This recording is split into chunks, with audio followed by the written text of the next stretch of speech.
Hello and welcome to my channel. मैं ना for BCom student में आज आपके लिए बहुत ही इंटरेस्टिंग वीडियो लेके आई हूँ, जिसके अंदर हम करेंगे what is STP marketing, segmentation, targeting और पोजीशनिंग। इसके पहले की जो वीडियो थी उसके अंदर हमने किया था employer role in service delivery और सर्विस डिलीवरी का criteria.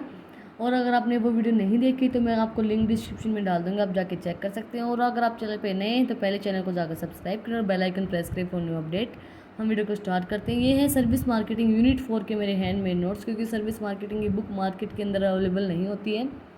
What is S T P marketing? S T P marketing क्या होती है? S T P marketing is an acronym for the segmentation, targeting and positioning.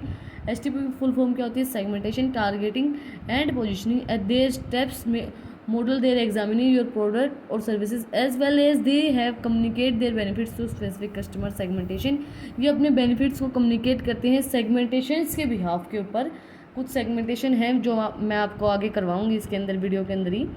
segmentation क्या होती है? dividing market into distinctive groups और customers using segmentation practices। divide करती है groups और मतलब कस्टमर्स को डिवाइड करने के लिए सेगमेंटेशन यूज़ की जाती है। टारगेटिंग क्या होती है? Determine which customers group segmentation. जो आपने फोकस जहाँ पे आपने किया है कि आपको यहाँ टारगेट किया है आपने और इनके ऊपर अपने एफर्ट्स लगाने हैं, उसको बोलते हैं टारगेटिंग।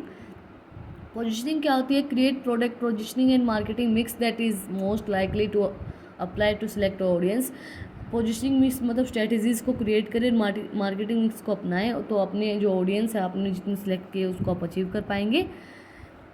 इसके बाद है step S T P formula. S T E P formula क्या होगा? If you are looking to simple way of remember and summarise the S T P marketing concept. अगर आपको याद रखना है इस कॉन्सेप्ट को तो फॉर्मूला क्या होगा? मार्केटिंग के अंदर हम प्लस करेंगे टारगेटिंग इक्वल प्लस करेंगे उसके अंदर पोजिशनिंग, तो एस टी पी फॉर्मूला हमारा निकल आएगा।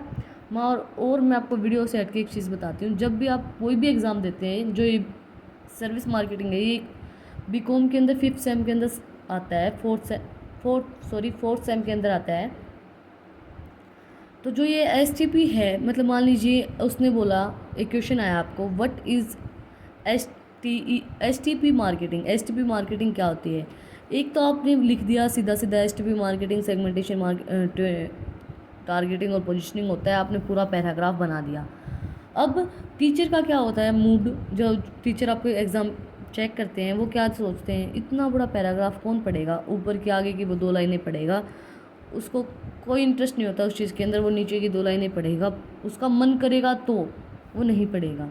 अब आपने इस टाइप से जो आपको फॉर्मेट बना के दिखा रखा है, इस फॉर्मेट के अंदर आपने अगर उसके अंदर समझाया है तो वो टीचर क्या बोलेगा कि हाँ, मतलब उसको इफेक्टिव वे में लगेगा, उसको पता चलेगा कि आपको पता है एस टी पी मार्केटिंग क्या होती है, सेगमेंटेशन, टारगेटिंग, पोजिशनिंग होती है।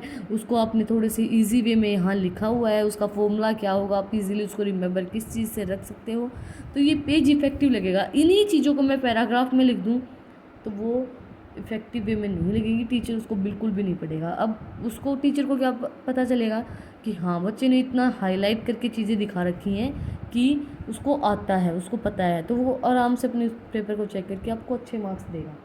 तो इस टाइप से पेपर अटेम्प्ट करें, ना कि पैराग्राफ लिख के आए, इस चीज़ का ध्यान रखना। अब हम अपने टॉपिक पे आते हैं। सेगमेंटेशन क्या होती है? The main goal here is the create various customer segmentation based on the specific criteria and tracks. मतलब उनका एक क्राइटेरिया सेट कर देते हैं ऑडियंस के लिए कि आप इस क्राइटेरिया के ऑडियंस को सिलेक्ट करेंगे और उसके बाद अपने जो भी आप प्रोडक्ट ला रहे हैं वो आप यूज़ कर सकते हैं। जो आप सर्विसेज दे रहे हैं उस क्राइटेरिया के अकॉर्डिंग आप अपने सर्विसेज प्रोवाइड करवा सकते हैं।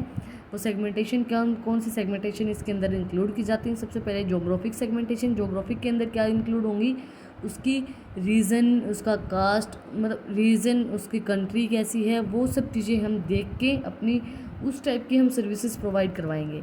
अब जो हम सर्विसेज प्रोवाइड करवा रहे हैं वो उसकी रीज़न के अकॉर्डिंग, जैसे कि अब कंट्री इंडिया के अंदर लगा लो, इंडिया के अंदर स्पाइसी फूड खाया जाता है, बाहर का जो फूड होता है वो खाया जाता है। इतना स्पाइसी, इतना तीखा फूड बाहर कहीं भी नहीं मिलता है।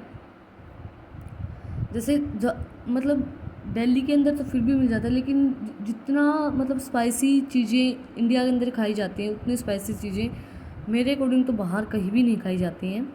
तो वही चीज़ें उस टाइप की सर्विसेज आपको कंट्री के अकॉर्डिंग ही प्रोवाइड करवानी पड़ती हैं। उसके बाद डेमोग्राफिक सेगमेंटेशन के अंदर क्या आएगा, वो डिवाइड करती है ऑडियंस को एज के अकॉर्डिंग, उसकी एज की कैसी है, कितनी है, मतलब वो अंडर एज है या ओवर एज है, मतलब आप किस टाइप की एज के बंदे को आप सर्विस प्रोवाइड करवा रहे हैं, उसके जेंडर के अकॉर्डिंग, उसके एजुकेशन लेवल कितने, उसको कितना अपने मतलब कितनी उसको नॉलेज है किसी चीज़ के बारे में, उसका ऑक्यूपेशन कैसा है, उस टाइप की सेगमेंटेशन को आप देख के, उस टाइप की चीज़ों को आप देख के अपनी जो भी आपकी सर्विसेज होते हैं वो आप प्रोवाइड करवा सकते हैं। उसके बाद है बिहेवियर के अकॉर्डिंग आप सेगमेंटेशन को डिवाइड करेंगे।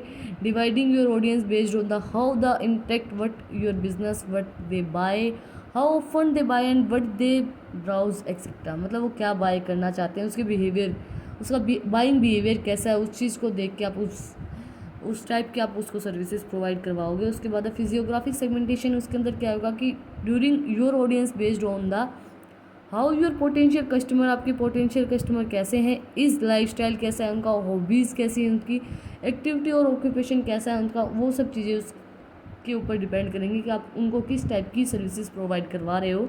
जैसे मैंने ना इसको थोड़ा सा इफेक्टिव वे में आप लोगों को दिखाने के लिए बनाया है। डेमोग्राफिक, फिजियोग्राफिक, जोग्राफिक और बिहेवियर। डेमोग्राफिक के अंदर कौन कौन सी चीज़ें इंक्लूड होती हैं, डेमोग्राफिक के अंदर आपका इंक्लूड होगा आपका ऑक्यूपेशन, आपका एग्ज़ाम, जो मतलब जैसे आपके ऊपर कितने स्टार लगे हुए हैं, आपका ऑक्यूपेशन कैसा है, आपकी एज कैसी है, आपकी एजुकेशन लेवल कितना है, उस चीज़ को डिफाइन करता है demographic behaviour, demographic segmentation sorry. उसके बाद फिजियोग्राफिक के अंदर क्या होगा, आपकी लाइफस्टाइल, आपकी हॉबीज़, आपको क्या पसंद है, इसलिए मैंने आपको हार्ट बनाया है कि आपको क्या पसंद आता है, उस चीज़ को पसंद आने को मतलब आपको दिल से वो चीज़ पसंद आएगी, आप उन्हीं सर्विसेज को लेते हो जो आपको पसंद आए। तो वो बिहेवियर, उसके आपका वो चीज़ें आपके हार्ट से डिपेंड होती हैं, हॉबीज़, लाइफस्टाइल, एक्टिविटीज़ आपकी कैसी हैं। उसके बाद जोग्राफिक के अंदर मैंने आपको बनाया है लोकेशन वाला जो सिंबल होता है कि आपकी कंट्री, आपकी स्टेट, वो सब चीज़ें इसके ऊपर डिपेंड करती हैं, उसके अकॉर्डिंग आप अपनी सर्विसेज प्रोवाइड करवाओगे। बिहेवियर के ऊपर कैसा है कि व्हाट दे बाय, वो क्या बाय करना चाहते हैं, what they fund, what they browse, उस चीज़ के ऊपर, आपके बिहेवियर के ऊपर वो सब चीज़ें डिपेंड करती हैं। मेरी ड्राइंग ज़्यादा अच्छी नहीं है, लेकिन मैं आपको ईज़िली मैं आपको ये समझाना चाहती थी, इसलिए मैंने आपको थोड़ा सा ये इफेक्टिव वे में आपको बना के दिखाया। उसके बाद है टारगेटिंग क्या होती है, your main goal have there local to look at the segmentation you have created before the determine which is those segmentation are most likely to generate derived conversion on your marketing campaign. Those can range from the product sales to the micro conversion like email, मतलब आप targeting कर रहे हो, आप अपने conversation कर रहे हो मेल के थ्रू, जैसे कि आपने कहीं भी मेल भेजनी है, किसी भी कंपनी के अंदर, किसी भी इंस्टीट्यूट के अंदर अपनी सर्विस प्रोवाइड करवा रहे हो, तो उस मेल के थ्रू आप जिस भी ऑडियंस को टारगेट कर रहे हो, उस टारगेटिंग ऑडियंस को आप मेल के थ्रू आप अपना जो भी कन्वर्सेशन है उसको भेज सकते हो, जो भी आप अपना पहुंचाना चाहते हो, अपना मोटिव, अपनी जो भी बातें हैं उनको पहुंचाना चाहते हो, तो वो आप मेल के थ्रू पहुंचा सकते हो। इसके बाद है your ideal segmentation is one that the actively grown has high profitability and has low cost of the occupation. क्या क्या चीज़ें इसके ऊपर बेस्ड होती है, साइज सबसे पहले हम कंसीडर करते हैं टारगेटिंग के अंदर, consider how large their segmentation, की फ्यूचर ग्रोथ होगी या नहीं होगी, आपका पोटेंशियल चेक करके हम सेगमेंटेशन डिसाइड करते हैं। मान लीजिए आपने टारगेट कर लिया कि हम इतनी ऑडियंस अचीव कर, जैसे कि आप मान लीजिए मेरा ही एग्जांपल लेती हूँ मैं, अब मेरे चैनल पे मैंने टारगेट कर लिया कि मुझे 1 मिलियन सब्सक्राइबर करवाने हैं, किसी भी हाल में करवाने हैं, मेरा फ्यूचर मतलब फिर मेरा फ्यूचर पोटेंशियल डिपेंड करता है उस चीज़ के ऊपर। अब मान लीजिए मैंने 2 सब्जेक्ट के पूरा सिलेबस करवा चुकी हूँ मैं, डिजिटल मार्केटिंग और ब्रांड मैनेजमेंट, बाकी के 4 सब्जेक्ट मैं अभी लेके चल रही हूँ, बाकी के 4 सब्जेक्ट में डेली वीडियोस आ रही हैं उनकी, अब मैं धीरे धीरे उनको भी कवर करवा दूँगी। मेरा टारगेट क्या है कि मैं आपको कम से कम 36 सब्जेक्ट मुझे आपको कवर करवाने हैं, तो मेरा फ्यूचर ग्रोथ पोटेंशियल को चेक करके मैं अपना ऑडियंस को टारगेट करूँगी। अब मैंने फ्यूचर में सोच रखा है कि मैं कम से कम आपको 36 सब्जेक्ट के तो मैंने नाम लिख रखे हैं जो मैंने आपको कंप्लीट करवाने हैं। तो मेरा अब हम जो नया सब्जेक्ट शुरू करेंगे ब्रांड के बाद, वो होगा एग्रीकल्चर एंड रूरल मार्केटिंग। तो वो सब चीज़ें डिपेंड करती हैं आपकी future potential, future growth potential के ऊपर। उसके बाद profitability, considered which of the your segmentation और willing to spend the most money on your product. आप कितना अपनी सर्विसेज के ऊपर, कितना आपके प्रोडक्ट के ऊपर, कितना आप पैसे लगा सकते हो, कितना आप लगाना चाहते हो, वो सब चीज़ें डिपेंड करती है आपकी प्रॉफिटेबिलिटी के। उसके बाद आपकी रीचेबिलिटी, आप कितनी रीच कर सकते हो उसको। Consider how easy too difficult, मतलब आप कितनी ईजीली आप उस चीज़ को रीच कर सकते हो। एक तो आपको ज़्यादा जाते ही किसी भी शॉप पे मिल जाए, किसी भी जगह पे आपको सर्विसेज मिल जाए, रीच हो सकती हैं और एक आपको नहीं हो पा रही हैं, तो segmentation with you. Marketing efforts considered customer occupation cost CAS for each segmentation. Consider किया जाता है कस्टमर्स का मतलब उसकी जो कॉस्ट होती है उस चीज़ को हम कंसीडर करते हैं। इसके बाद लास्ट टॉपिक है इस वीडियो का, positioning. The final step in this framework is positioning which allows you to set your product और services appear a part of the competition in the mind of your target audience. जितनी आपने target audience set की है उसके according आप अपनी strategies बनाएं, strategies को यूज़ करें, सर्विसेज प्रोवाइड करवाएं। इसके अंदर क्या क्या चीज़ें इंक्लूड होंगी, factors that helps to gain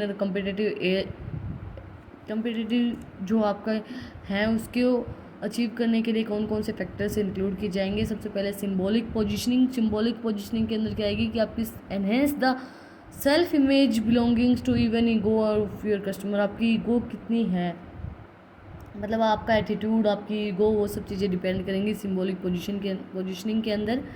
इसके अंदर क्या होगा कि जैसे अब आप सर्विसेज प्रोवाइड करवा रहे हो, आपको पसंद नहीं आ रही, तो आपकी ईगो हर्ट कर गई, आप वहाँ नहीं जाते हैं।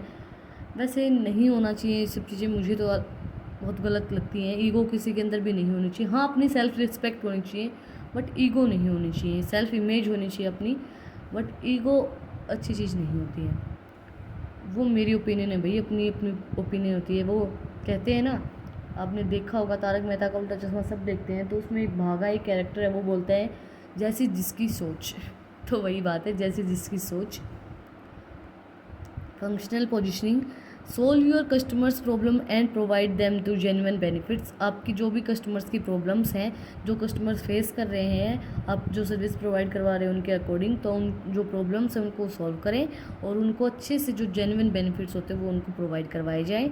उसके बाद extremely positioning, focus on your emotions connections that customers have with your product और सर्विसेज और ब्रांड। मतलब उन चीज़ों पे डिपेंड, जैसे कि मान लीजिए आपको हैबिट हो गई है किसी चीज़, किसी सर्विसेज की, तो आपको उसके इमोशंस की कदर करनी चाहिए, आपकी उनको प्रोडक्ट और सर्विसेज की कदर करनी चाहिए।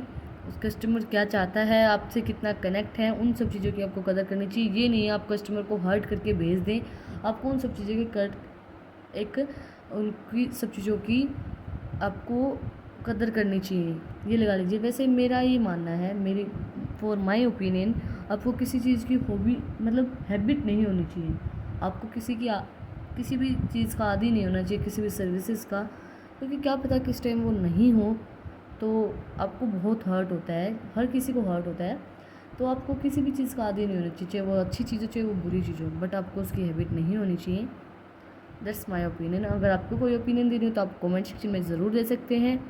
आज की वीडियो में हमने किया STP marketing, segmentation, targeting, positioning. अगर आपको ये वीडियो पसंद आए तो इस वीडियो को ज़्यादा से ज़्यादा लाइक करें और चैनल को सब्सक्राइब करें, बेल आइकन प्रेस करें for new update. Thank you for watching my video.